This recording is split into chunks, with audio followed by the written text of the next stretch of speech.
ഒരു സിനിമയിലെ ഒന്നോ രണ്ടോ സീനുകൾ കൊണ്ട് മുറിപ്പെടുന്നതാണോ നമ്മുടെ മതവികാരം? ദീപിക പദുക്കോണിന്റെ കാവ്യ നിക്കറിൽ തൂങ്ങിയാടിയ വിവാദം കെട്ടടങ്ങാൻ തന്നെ കാലം കുറെയെടുത്തു.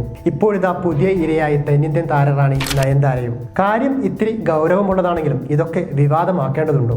പറഞ്ഞു വരുന്നത് അന്നപൂർണി സിനിമയെ കുറിച്ചാണ്. നയൻതാരക്കെതിരെ കേസെടുത്തതാവട്ടെ മധ്യപ്രദേശ് പോലീസും. അന്നപൂർണി എന്ന സിനിമയിലൂടെ മതവികാരം വ്രണപ്പെടുത്തിയെന്ന പരാതിയിൽ ചലച്ചിത്ര താരം നയൻതാരക്കെതിരെ കേസെടുത്തിരിക്കുകയാണ് മധ്യപ്രദേശ് പോലീസ്. ചിത്രത്തിന്റെ സംവിധായകൻ, നിർമ്മാതാവ്, നെറ്റ്ഫ്ലിക്സ് അധികൃതർ എന്നിവർക്കെതിരെയും കേസ് രജിസ്റ്റർ ചെയ്തിട്ടുണ്ട്. ശ്രീരാമനെ നിന്ദിച്ചു, ലവ് ജിഹാദിനെ പ്രോത്സാഹിപ്പിച്ചു, മതവികാരങ്ങൾ വ്രണപ്പെടുത്തി തുടങ്ങിയവ ആരോപിച്ചുള്ള ഹിന്ദുസേവാ പരിഷത്തിന്റെ പരാതിയിലാണ് കേസ്. വിവാദം ഉയർന്നതിനെ തുടർന്ന് സിനിമ നെറ്റ്ഫ്ലിക്സ് പിൻവലിച്ചു. ഇക്കഴിഞ്ഞ ഡിസംബർ ആദ്യമാണ് അന്നപൂരണി തിയേറ്ററുകളിലെത്തിയത്.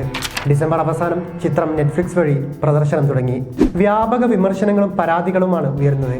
നയൻതാരക്കും മറ്റുള്ളവർക്കുമെതിരെ മുംബൈയിൽ ബജ്രംഗ് ദൾ, ഹിന്ദു IT സെൽ എന്നിവരും പരാതികൾ നൽകിയിരുന്നു. പഠാനിൽ ദീപികയാണെങ്കിൽ അന്നപൂർണയിൽ നയൻതാര. സിനിമയെന്ന ആവിഷ്കാരകല പലതവണ മുറിവേൽപ്പിക്കുന്നു എന്നതാണ് പരാതിക്കാരുടെ പ്രശ്നമെങ്കിൽ ഇത്തരം സീനുകൾ സെൻസർ ചെയ്യുന്നത് എന്തിന്? പത്മാവത് റിലീസായ സമയത്ത് ദീപികയുടെ ശിരസ് ഛേദിക്കണമെന്ന് അഭിപ്രായപ്പെട്ടവരുണ്ട്.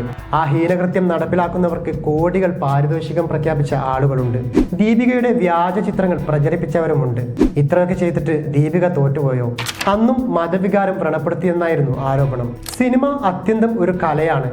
ആവിഷ്കാര സ്വാതന്ത്ര്യം ഉള്ളയിടത്തോളം കാലം അത് പല ചോദ്യങ്ങളും നമുക്ക് നേരെ വിരൽ ചൂണ്ടും. അതിന് പ്രായോഗികമായ യുക്തിചിന്തകൾ കൊണ്ട് നേരിടുക എന്നതാണ് നാം സ്വീകരിക്കേണ്ട പ്രതിരോധം. ഗ്രേറ്റ് ഇന്ത്യൻ കിച്ചൺ കൊണ്ട് ജിയോ ബേബി നേരിട്ട വിമർശനത്തിന് പിന്നിൽ മതവികാരമായിരുന്നു. ഒരു കാര്യം ഉറപ്പാണ്, കാലം എത്ര കഴിഞ്ഞാലും സിനിമ ആവിഷ്കാരങ്ങൾ മാറിക്കൊണ്ടിരിക്കും. ബന്ധപ്പെട്ടവരാണ് അത് ആരെയും മുറിവേൽപ്പിക്കാതെ മുന്നോട്ട് നയിക്കുമെന്ന് ചിന്തിക്കേണ്ടത്.